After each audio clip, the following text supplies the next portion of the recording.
If you read the New Testament, you'll notice that the most common title people use to describe Jesus is the Christ. That is, the Messiah. But surprisingly, Jesus almost never used that word to describe himself. Instead, he called himself the Son of Man. The Son of Man. What does that mean? Well, the phrase comes from an important chapter in the book of Daniel in the Old Testament. Daniel was an Israelite prisoner of war who was forced to live in the empire of Babylon and work for the prideful, violent king who destroyed his home. That sounds horrible.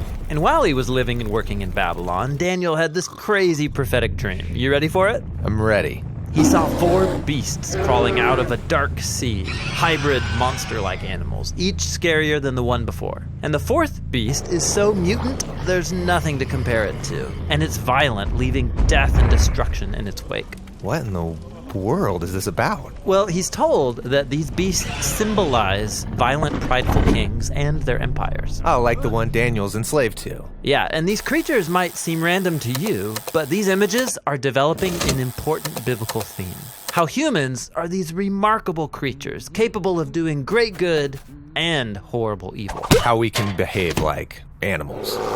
Right. Look at the first pages of the Bible. God creates the beasts of the field and humans together, all from the dust. But then the humans are set apart and given a royal task of being God's image. So humans are like the animals, but called to become much more. Yeah, they're to be God's representatives on earth, ruling on his behalf, like kings and queens. But keep reading, and the humans are deceived by a beast who says that they could be more than just God's partners. Yeah, that they could rule the world on their own terms, which sounds good to them. But God knows this will be a disaster, and so he expels the humans to the realm of the beasts. The partnership is lost. But God makes a promise that one day a human will be born who won't give in to the beast.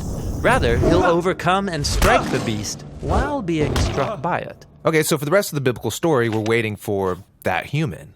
But instead, in story after story, we find people acting like beasts. Yeah, like in the next story about Cain, who's jealous and angry at his brother Abel. God warns Cain that he's facing a beastly urge called sin, a dark, mysterious kind of evil that consumes humans. But God says that Cain can rule the beast if he chooses. But he doesn't rule the beast. He lets this urge devour him, and he becomes a beast.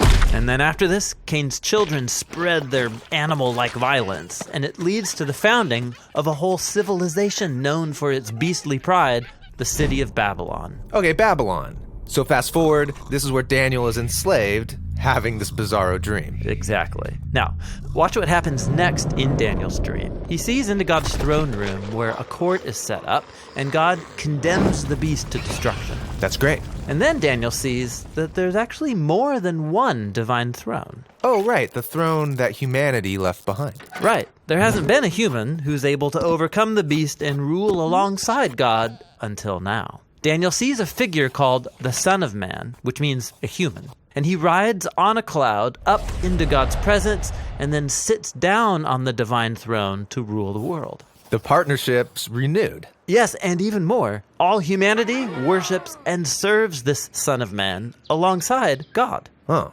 worship? So this is no ordinary human. This is like a God human. Exactly. And so now you can see why Jesus of Nazareth, when he came onto the scene centuries later, chose this title, the Son of Man, for himself. He was claiming to be that truly human one on a mission to confront the beast. He was tempted to seize power on the beast's terms. But unlike every human before him, Jesus resisted the urge. And then he went about banishing the beast from people's lives, and he was teaching people how to rule the beast instead of being ruled by it. Okay, so how do you rule the beast? Well, Jesus did it by giving up his life. Wait, rule the beast by dying? Yes. When Jesus was on trial in a human courtroom and being condemned to death, he said, "From this moment on, you will see the Son of Man sitting at God's right hand and coming on the clouds." But this is the moment he's about to die. Exactly. From one perspective, the cross looks like a beastly torture device, but Jesus viewed it as his throne. And on this throne, he exposed the subhuman nature of our evil by letting it do its worst, and then he overcame it with his divine life and love. Jesus' execution was his exaltation.